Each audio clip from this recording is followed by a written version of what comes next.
So you're thinking about buying a piece of affordable land because you're ready to leave the hustle and bustle of the city to create a simpler and more secure life somewhere in the countryside. As real estate prices are getting out of hand, people are looking for more affordable solutions to buy their own piece of land to build their homestead on or to live off the grid. And when you're going to invest such a large chunk of your budget on buying affordable land, you need to make sure that you don't make certain mistakes. Cheap property is often cheap for a reason, and not all properties are suitable for this kind of lifestyle. And there are certain dangers that you need to avoid, specifically if you want to create a more self-reliant and self-sufficient life from scratch. And that is what we're going to talk about today.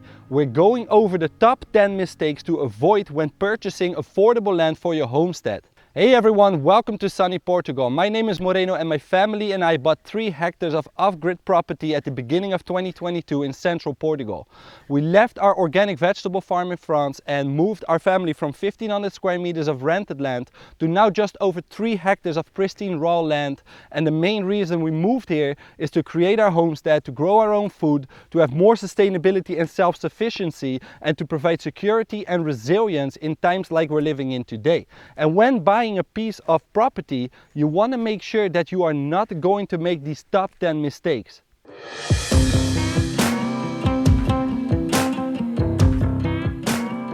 When scouting for property, you want to make sure that you don't buy a property that is either too close to a city for obvious reasons, but you also don't want it to be too far away from it. Just recently we had a little accident here on the farm and my 5-year-old daughter got injured so badly that we needed to get to the urgency immediately. It took us 20 minutes from the moment the accident happened to arriving at the local hospital so they could help her out. Fortunately, she's extremely strong and recovering just fine, but imagine being all the way out there in the woods, hours away from a nearby hospital.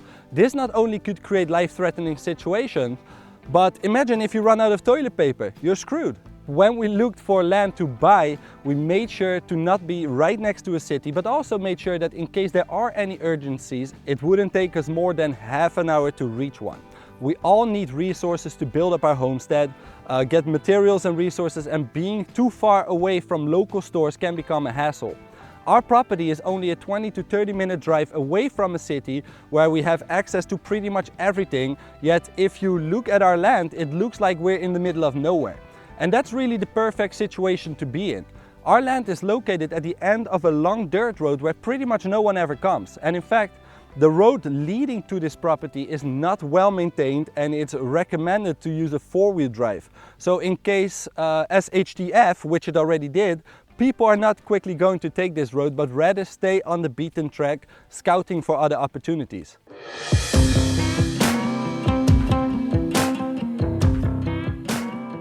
And talking about access, an important consideration is how you will reach the property.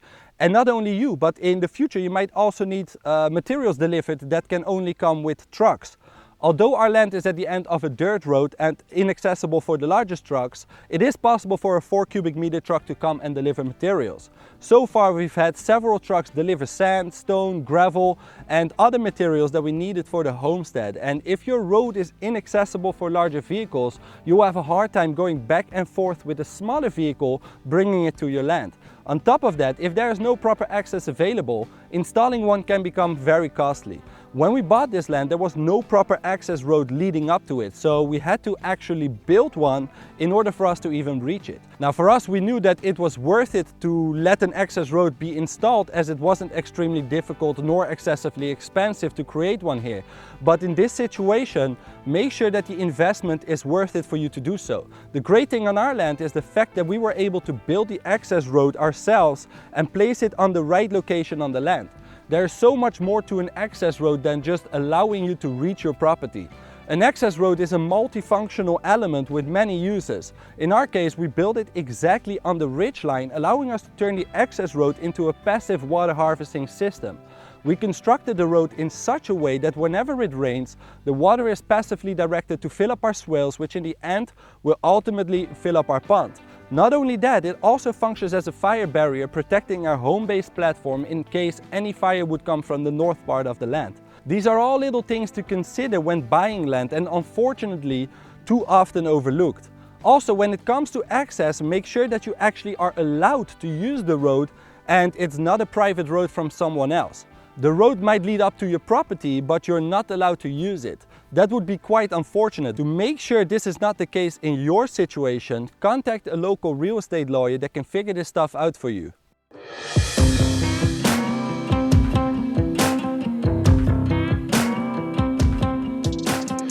Then once you've found a hidden gem like this and you know the location is good and you have good access, the next thing you need to immediately analyze is the orientation and landform of the land. In the perfect scenario, you want a land that is south facing in the northern hemisphere or north facing in the southern hemisphere, so you can capture most of the sunlight. This is not so much of a concern on flat land, but as soon as it's a little bit hilly or you have decent slopes like we have here on our property, it becomes an important consideration. Too often I've seen people buy land that receive very little sunlight because of its orientation. Plants, animals, humans, we all need sunlight to thrive. Ideally, you would want to have land that slightly slopes towards the sunny side, because you will literally increase your growing season with several weeks, allowing you to grow food for longer. If we take our land as an example, we have 3 hectares of land with many slopes and valleys. The majority of the land has a good sun exposure towards the south, allowing us to increase our growing season considerably. We also have a small part of the land that is sloping toward the northwest, and during winter this is the only area of the land where we receive less sunlight, where it's colder and where frost tends to accumulate. This is really important to think about when buying land. Where is the sun rising? Where does it go down? How is the situation in the winter versus the summer? And really take the time to analyze this. Ideally, you would want to have the early sun in winter, warming up your land, your house, your animals and plants, and avoid sloping areas towards the north because of the lack of sunlight, and the west because of the potential of overheating the land and putting a lot of stress on the growing systems in summer. As for the landform, ideally you would want to have land that's not too steep nor too flat. Steep land is very expensive to get into production, as it will require a lot of resources to create terraces, to grow your food, to build structures, or create areas for your animals.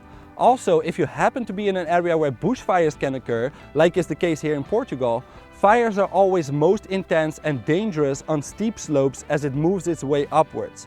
As I'm driving through the countryside here in this area, I see a lot of houses and lands situated on steep slopes, and it's just a disaster waiting to happen. In fact, not too long ago, just an hour north of us, as we were visiting a good friend of ours, one of the largest bushfires in Portugal completely wiped out an entire village that was situated on the side of a mountain, simply because it was built on the wrong place. These people have lived there for many years and have seen their entire belongings going up in flames. Although they couldn't do much about this, as they have lived there for over a century, you can definitely avoid this fate by simply buying a property that's not located on a steep slope or on a hillside. And same goes for valleys. Here often fire is not the problem, but water can be. Water will always follow the path of least resistance and ultimately ends up in the valleys. How often don't you hear of flooding problems and whole villages being washed out simply because they built roads, houses, towns and even whole cities in places where water naturally wants to go? And when you buy land, you can definitely avoid this potential disastrous problem. Valleys can be very destructive and give lots of potential problems. On the other hand, they are the perfect places to build dams, gabions and water retention spaces to increase the water capacity on your off-grid homestead and the resilience of your farm.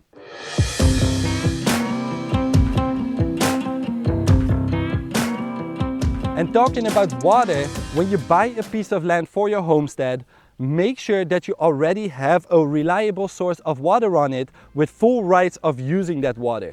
Water is life, and without it you die. It's that simple. Whether you're going to grow food, want to have animals, or simply would like to be able to have a shower, which also needs to be done every now and then, you need to have water on your land. When we were searching on the internet for land to buy, we literally only chose to visit the lands that already had a water source in place. Since you are probably already going to spend a large part of your budget on the land, you don't want to have to also invest in costly work of drilling a new well, a borehole, creating a new pond, or any other way to have a reliable source of water. Also, what I've seen happen a lot here in Portugal is that people will try to sell you a piece of land, telling you that you have a year-round water supply in your well, only to find out that by summer it dries up. If possible, make sure to talk to any neighbors, previous owners, or even the owners before that. Wells do dry up, and what might seem like a jackpot in winter can become a nightmare in summer. Fortunately, when we were visiting this property, we had a chat with our lovely neighbors, and they bought their land roughly 2 years before us. They have several wells on their property within the same valley that also crosses our land.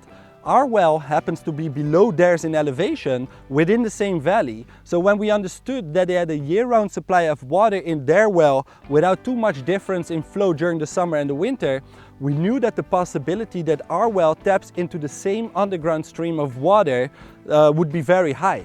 Although each well is different and ultimately there was a chance that our well wouldn't behave like theirs, we've been watering our swales nearly every other day for several months now, with roughly 3 to 4 cubic meters of water every single time, and it only takes roughly 1 day for the well to be completely recharged, which is incredible considering the long extreme droughts that we've been experiencing since the end of winter. When looking for a property, consider what's already around that specific place. Just recently I talked to a couple that bought their land 15 years ago, just 1 hour north of us. They live directly next to a river and the well has completely run dry.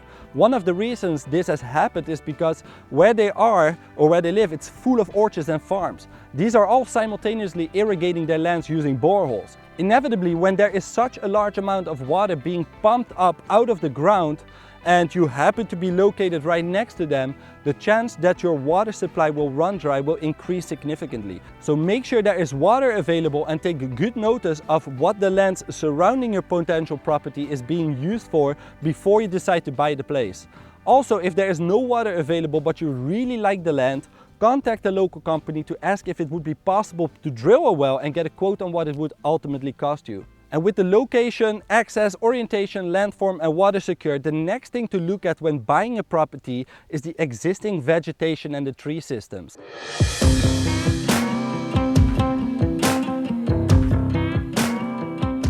Ideally, it's best to buy a piece of property with mature and healthy trees. Trees can take ages to grow, and it's not easy to start with a bare landscape and bring it back into a thriving situation, not to mention the time, effort and money it takes. Trees are one of nature's best gifts and are able to provide us with an abundance of useful resources. Fruits, nuts, firewood, shade, wind protection, wildlife habitat, and even toilet paper. You name it, trees can provide it.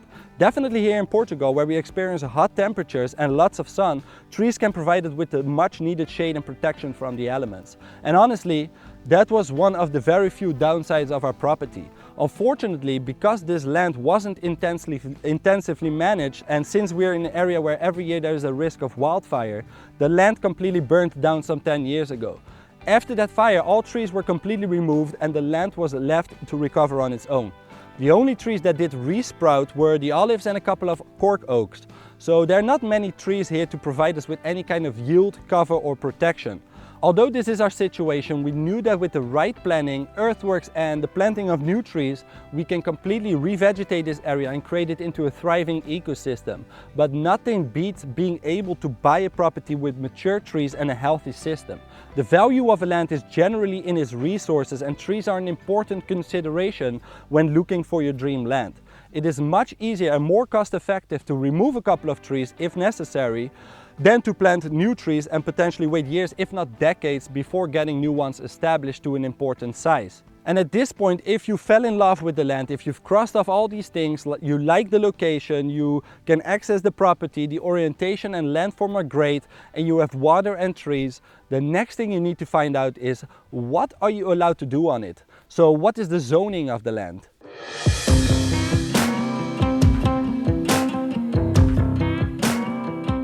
Are you allowed to build your home on it? Are you allowed to have chickens, build gardens? I know there are some places where crazy rules are imposed on the land, where you're essentially not even allowed to fart on it without neighbors informing the local authorities. And that's where I see a lot of people, specifically here in this area, are making a huge mistake. They buy a rustic piece of land where you are basically not allowed to do anything, to build anything, and they invest money into it with the big risk that if you eventually get caught, you will have to take everything down and start over somewhere else. And it would be a shame, after spending all your savings, your energy and love into your life project, to have to break down everything that you build up and have to start from scratch elsewhere.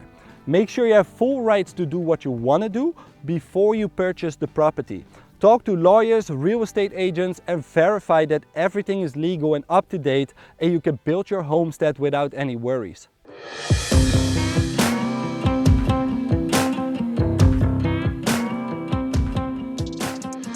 And next to what you are allowed to do on the land, it's important to find out what others are allowed to do on your land.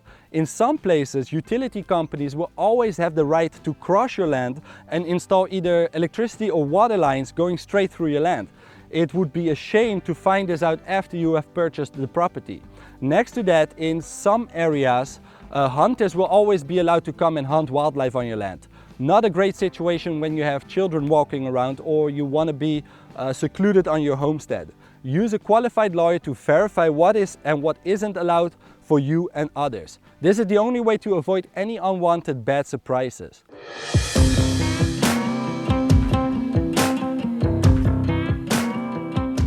And talking about lawyers, make sure to hire one when you buy a land, as they will be able to find out and confirm that the person selling the land is actually the full owner of the property.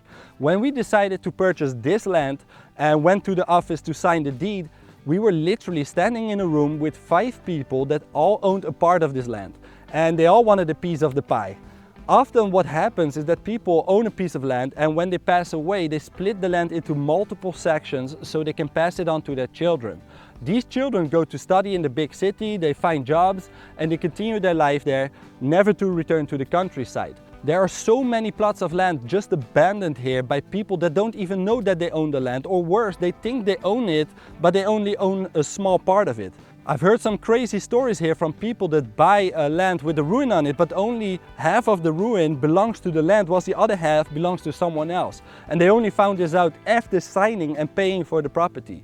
Do your homework, hire a lawyer, and make sure that you buy your land from the rightful owner. And when you hire the right lawyer, he or she will also immediately be able to tell you if there are any unpaid taxes or debts on the land. Because if you buy a land that has any unpaid bills, you will automatically take over those debts and taxes. That would be quite an unfortunate situation, but it's a very realistic possibility.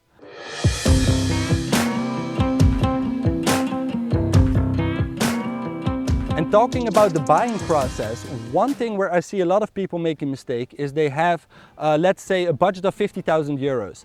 And they're looking for lands in that price range and ultimately buy a property for 45,000 euros. This will only leave them with a budget of 5,000 euros to develop the land. Now, unless you have a steady and secure job in the area where you consider buying the land, or you have a healthy business with reliable income, putting all your money to the purchase of the land is a very risky thing to do. It will leave you with pretty much nothing to develop your homestead. And of course, you can start your homestead on a shoestring budget, but ultimately developing it costs money. Whether you want to start gardens, have chickens, build a house, or anything else, everything has a cost. If you do happen to use all your money for the purchase of the land, expect it to take a very long time and a very slow process to build up your homestead. And believe me, at a certain point, you will get demotivated when things won't run smoothly or take up too much time. I recommend using not more than half of your budget to buying the land and use the other half to developing it. This will allow you to hit the ground running and get the momentum going with developing your homestead.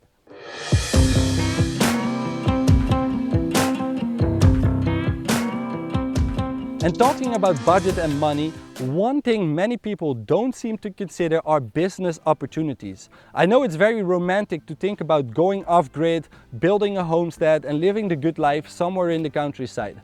But how are you going to finance it? The reality is many people sell their homes, leave behind their jobs and move to other places to build their homestead, yet it surprises me how many people do not consider how they are going to finance this lifestyle. Unless you have a job that allows you to work remotely from home and all you need is a bit of electricity and an internet connection. But what if that's not the case for you? I've talked to many people here in this area that try to live this kind of lifestyle, and too many are what I call in the dreaming phase. They'll say things like, yeah, we'll rent out a little cabin, do an Airbnb, get campers on our land, start a YouTube channel, sell any surplus food we grow and whatnot, but nothing concrete. no clear vision or path. And I feel for them because I've made the same mistake after my wife and I decided to return to France to start our farm. In the beginning, after having worked on many different farms in New Zealand, Australia, Canada, Europe, and having studied permaculture for several years, we tried to do everything with no clear business plan. We wanted to start food forests, grow our own food, have animals, and try to become as self-sufficient as possible, allowing us to reduce the need of money. Turns out it's not realistic and not a sustainable path. Quickly after we realized that this wasn't going to turn out the way we intended, we heavily focused on one specific business and tried to succeed at that first. As many of you know, that's when we started our market garden and saw our real success, allowing us to live this kind of lifestyle and continue our homesteading journey. Now, market gardening is just one of the many ways to fund this kind of lifestyle, and there are countless of both farming and non-farming related enterprises that you can start to support this kind of lifestyle. But it's important that you figure out what the opportunities are in the area where you consider purchasing a property. For example, starting a market garden in the area we are in now will be very difficult to make successful. The organic market here in Portugal is extremely small and underdeveloped, and both the locals as well as the people that come to live here from outside are growing a lot of their own food and are either not able or not willing to pay a premium for your produce. A much better and easier way to make money here is to grow and sell CBD as opposed to organic tomatoes. And it's extremely important that you do your homework before settling on any kind of place and look at the opportunities and challenges that the region brings. And after considering these 10 considerations, you like the location, the access is good, the orientation and landform are ideal, there's a year-round water supply, there are existing trees, you've verified what's allowed and not allowed, you've confirmed the person selling the land is the rightful owner, there are no taxes or debts on the land, you don't invest your entire budget on the purchase of the land, and you are aware of the business challenges and opportunities the area provides, it's time to go ahead and buy your dream property and start your journey into homesteading. Of course, there are many other important things to consider, like climate, political situation of the country or the state, crime rates, cost of living, and many more. But at least this will give you some direction as you're going to take an important decision in you and your family's life. I hope that this video can guide you with the selection of your land and will help you avoid many mistakes in the process.